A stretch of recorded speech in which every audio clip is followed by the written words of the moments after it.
Bem-vindo ao Leaders Talk. Hoje eu vou falar as comparações entre o mundo da Fórmula 1 e o mundo corporativo. Tem mais coisa parecida do que você pode imaginar. Vamos junto?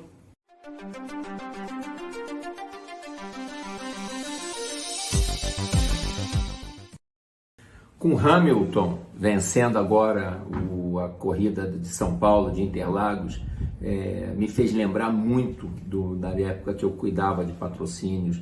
Tem aqui a luva do Maurício Gugelmin, a luva do Felipe Jafone, os capacetes. E na época, que eu tinha 20 anos atrás, eu não tinha noção das semelhanças entre o mundo corporativo e o mundo da Fórmula 1, os bastidores da Fórmula 1. Eu assisti recentemente uma série da Netflix chamada Drive to Survive, Dirigir para Viver, e aí ficou assim, me lembrei de 20 anos atrás, eu lá nos Estados Unidos, vendo o movimento dos pilotos nos bastidores, o estresse de chegar ao final da temporada e não saber se vão ter ou não uma equipe para correr, pilotos com mais dinheiro trazendo patrocínios ou patrocínios, ganhando posições de pilotos talvez melhores, mais competentes. A diferença de dinheiro, de budget entre uma equipe e outra, as politicagens que aconteciam pelos bastidores, os chefes de equipe, como eles se tratavam na frente das câmeras e por trás das câmeras. E é incrível as semelhanças que eu consegui perceber assistindo essa série na Netflix principalmente, porque há 20 anos atrás realmente eu não conseguia fazer o link.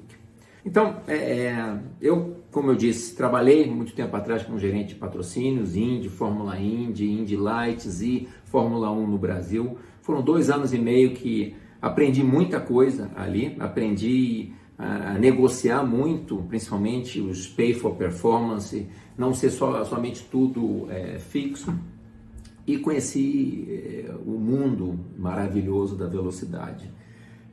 Na época, meus amigos até brincavam, você ainda ganha, recebe salário para trabalhar com isso. Mas a maioria só enxerga o glamour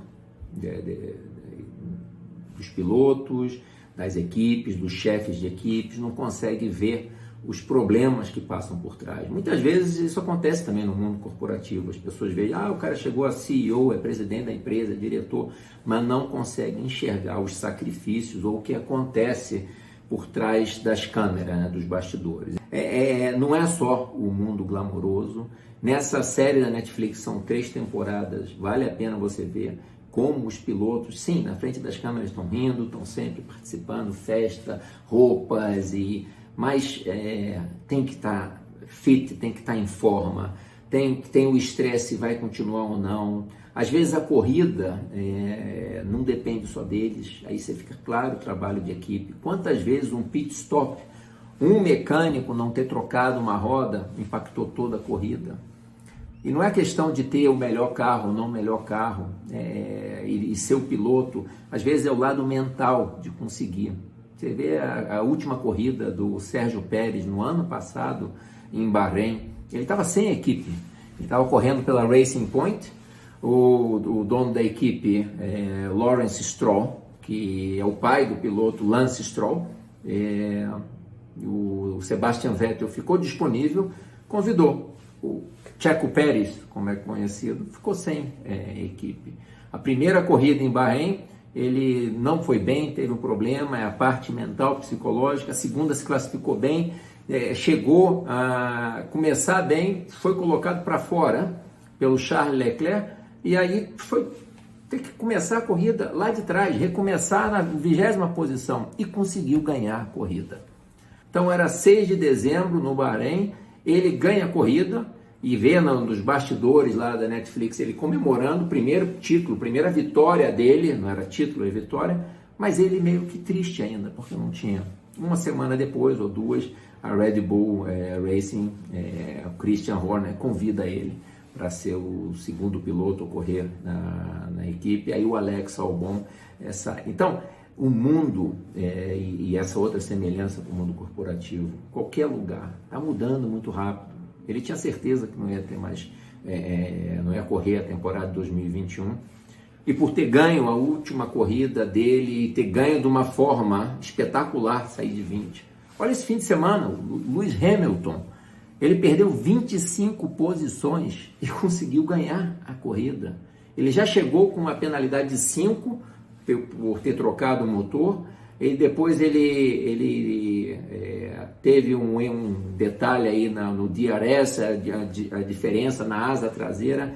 Ele foi desclassificado, ele tinha conseguido no qualifying chegar, estar em primeiro, foi colocado em 20º lugar no Sprint Racing para classificação, ele conseguiu ganhar 15 posições, chegou em 5º lugar no final daquela corrida curta de sábado, mas tinha penalidade de 5, voltou para a 10ª posição e conseguiu ganhar a corrida. Então, contra todos os prognósticos, foram 25 posições que ele teve. Isso acontece também no mundo corporativo. Às vezes, dependendo de um, teve sorte, teve um safety car que veio na hora certa, ele teve uma troca, o pit stop mais rápido do que o Max Verstappen. Então, várias coisas contribuem para o fator. E também tem o oposto. O cara está indo muito bem. Eu fiquei surpreso assistindo essa temporada, o Sebastian Ocon, como ele era bom tecnicamente, mas não tinha dinheiro. Então perde às vezes, o George Russell também perde às vezes condições, porque não depende só dele, depende de ter um carro competitivo, depende de ter uma equipe. E uma coisa que eu reparei que vários falavam, o primeiro competidor, o primeiro inimigo está dentro da própria equipe, que é o que tem as mesmas condições. Aí você para e pensa, como um ambiente corporativo tem isso? Tem. Infelizmente ou felizmente para alguns tem.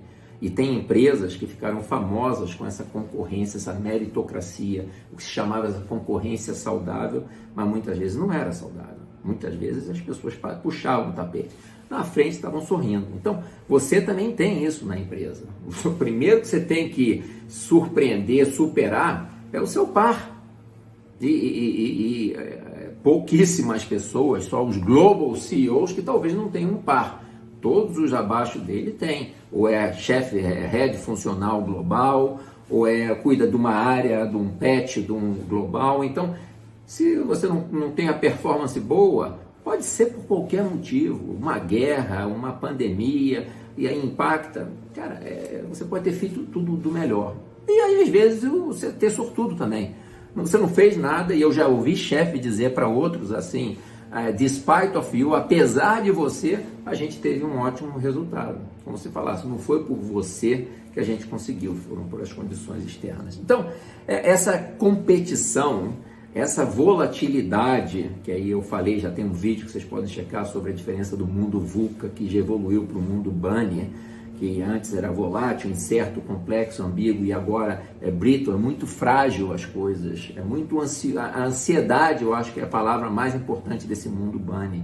Essa pandemia trouxe uma ansiedade, um nível de estresse nunca visto antes. E eu começo a ver que as empresas agora, e você vê o que está acontecendo nos Estados Unidos, é a grande debandada, as pessoas pedindo demissão no momento de crise, porque não aguentam mais.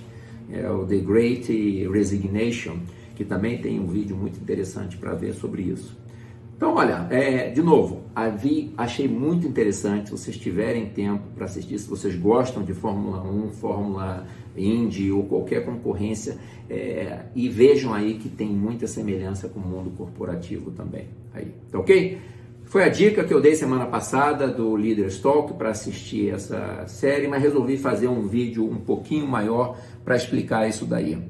Então, como atuar nesse ambiente competitivo, que tem gente interna puxando seu tapete, tem os concorrentes de fora, tem os big bosses, os donos de equipe ou os CEOs das equipes que às vezes têm que trabalhar junto contra uma regulação, mas são competidores ferrenhos e chega a ter, as pessoas falam, o que você quer? Eu quero destruir a outra equipe. Porque existe essa competição, inclusive por dinheiro. Os 4 primeiros equipes, as construtoras, ganham dinheiro da FIA. E eu acho que a Liberty, que pegou a Fórmula 1 e está fazendo essa série da Netflix, está conseguindo algo surpreendente. Os Estados Unidos nunca foi um mercado para a Fórmula 1. Lá era mais NASCAR, Indy Lights, Indy Racing, Indy Kart. e eles conseguiram através da Netflix. Esse ano foram as corridas que tiveram mais público da Fórmula 1 de todos os tempos. Então, como você consegue sobreviver nesse ambiente ultra competitivo, corporativo ou não? Para você, mantenha calma, confiança no seu taco, isso é importante, e muita inteligência emocional e garra, grit. A resiliência é muito importante também. E para a empresa, ou uma equipe de Fórmula 1, ou qualquer, que tenha um propósito relevante para seus empregados e consumidores. Isso é o que está fazendo a diferença das empresas que não têm muitos empregados ou funcionários pedindo demissão ou tendo burnout.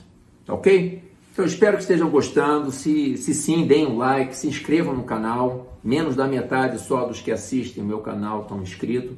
A inscrição não custa nada, mas me ajuda a entender melhor o perfil da minha audiência e eu até poder direcionar mais os vídeos que eu estou fazendo.